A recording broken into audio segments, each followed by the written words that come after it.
North Carolina was coming up on my radars. High remarks to their offense, but we all know they can't play defense, and I'm still in my feelings about them not beating Notre Dame. But that's another story. But what you got on this game, Big Magoo? Oh man, it's got all kinds of crazy looks on this.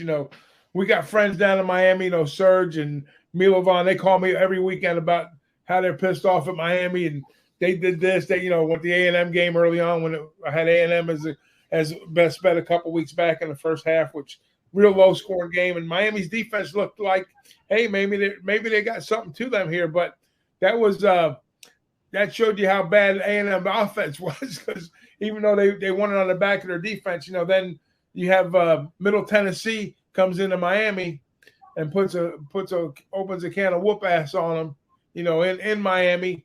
Ugly game for Middle Tennessee, ugly game for Miami, with Van Dyke, the quarterback.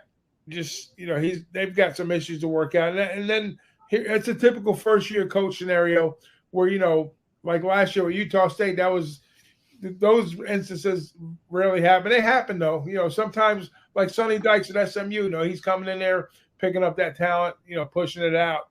And it happens in certain leagues. But when you get in these tougher, when you get in these bigger, 4 and 5 star recruit type leagues, Miami, the bigger programs, you just can't waltz in there and turn a program around in a year's time. Look at FSU. I've suffered for years with that program. So it takes time. And it's going to take time for Miami to get things figured out. Now, Wack Brown, for some reason, he can't put a defense on the field.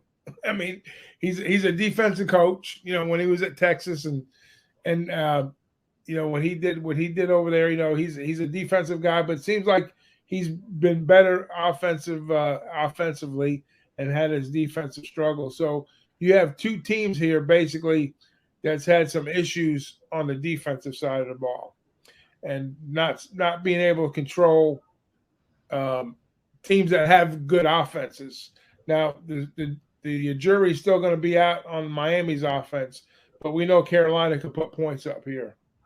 So the only look I would have here was I would lean towards the over.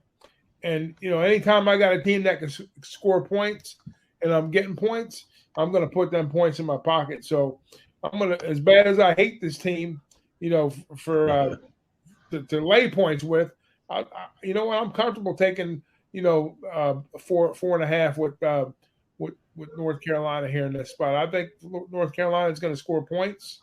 If Middle Tennessee did a number on this team, I don't see why North Carolina. Now, the only thing you got to watch out here, I think Miami's coming off a bye, if I remember correctly. I think that game was like 2 weeks ago, not last week, because a lot of stuff is blurry to me. But I think they have had a week off, so that would be my only pause to maybe think about it. But I still think we see points.